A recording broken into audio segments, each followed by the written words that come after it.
എടവണ്ണ കൊയിലാണ്ടി സംസ്ഥാന പാതയിലെ മുക്കം പാലത്തിന് സമീപം പുതുതായി നിർമ്മിക്കുന്ന പാലത്തിന്റെ അശാസ്ത്രീയ അലൈൻമെന്റ് പുനഃപരിശോധിക്കണമെന്ന ആവശ്യവുമായി വ്യാപാരികളും നാട്ടുകാരും. ഇതുമായി ബന്ധപ്പെട്ട പാലത്തിന്റെ ഇരുകരകളിലുമുള്ള വ്യാപാരികളും കെട്ടിട ഉടമകളും ചോണാട് നിവാസികളും യോഗം ചേർന്നു.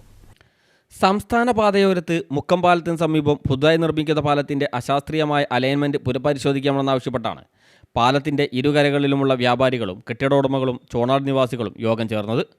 മുക്കം ഭാഗത്തു നിന്നും വരുമ്പോൾ പാലത്തിന്റെ ഇടതുവശത്ത് പാലവും അപ്രോച്ച് റോഡും നിർമ്മിക്കുവാനുള്ള സ്ഥലമുണ്ടായിട്ടും വ്യാപാരികളെയും കെട്ടിട ഉടമകളെയും ചോണാട് പ്രദേശവാസികളെയും ബാധിക്കുന്ന രീതിയിൽ പാലം നിർമ്മിക്കുന്നത് നിർത്തിവെച്ച് അലൈൻമെൻറ്റ് പുനഃപരിശോധിക്കണമെന്നാണ് ഇവരുടെ പ്രധാന ആവശ്യം.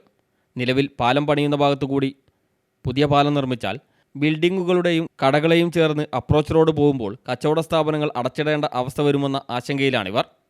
മുക്കം അരീക്കോട് പാല നിർമ്മാണത്തിൽ അലൈൻമെന്റിലെ അശാസ്ത്രീയത ഈ നാട്ടിലെ നാട്ടുകാർക്കും വ്യാപാരികൾക്കുമൊക്കെ ആശങ്കയുണ്ടാക്കുന്നുണ്ട്. എല്ലാ സാധ്യതകളും വലതുഭാഗത്തുണ്ടായിട്ടും ഇടതുഭാഗത്താണ് പാലം വരുന്നത് എന്നാണ് അധികൃതരിൽ നിന്ന് അറിയാൻ കഴിഞ്ഞത്.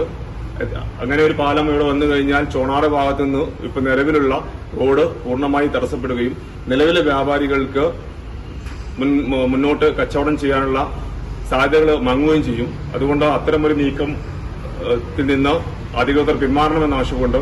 ജനങ്ങളും വ്യാപാരികളും ശക്തമായ പ്രക്ഷോഭത്തിനൊരുങ്ങുകയാണ്. മുക്കത്ത് നിന്നും കാരശ്ശേരി കൊടിയത്തൂർ ഭാഗത്തേക്ക് പോകുന്ന നിരവധി യാത്രക്കാരും കാരശ്ശേരി പഞ്ചായത്തിലെ ചോണാട് നിവാസികളും ഉപയോഗിക്കുന്ന റോഡ് ഇല്ലാതാവുമെന്ന ആശങ്കയും ഇവർക്കുണ്ട്. ഞങ്ങൾ മുക്കത്ത് പുതിയതായി വരുന്ന പാലത്തിന്റെ അലൈൻമെന്റ് ശാസ്ത്രീയമല്ല എന്നുള്ളൊരു കാഴ്ചപ്പാടാണ് ഞങ്ങൾക്കുള്ളത്.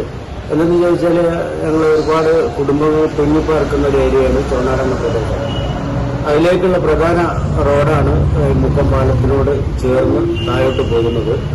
ഈ റോഡ് ഈ പാലം വന്നാൽ എങ്ങനെ വരും എന്നുള്ള ആശങ്ക ഞങ്ങൾക്ക് നാട്ടുകാർക്ക് എല്ലാവർക്കും ഉണ്ട്. ഞങ്ങളുടെ ആശങ്ക ദൂരീകരിച്ചുകൊണ്ട് അധികൃതർ അതിൻ്റെ നടപടി സ്വീകരിക്കണമെന്നാണ് ഞങ്ങൾക്ക് പറയാനുള്ളത്. യോഗത്തിൽ വാർഡ് മെമ്പർ കെട്ടിട ഉടമകളായ KT ഹാനിഷ്, റിഷാദ് കുളായി, VK പ്രകാശൻ, റഷീഫ് കണിയാത്ത്, വ്യാപാരികളായ Muhammad Moda, PP Nisar, KT Muhammad, TT Firoz എന്നിവർ പങ്കെടുത്തു. CTV പ്രാദേശിക വാർത്ത മുക്കം.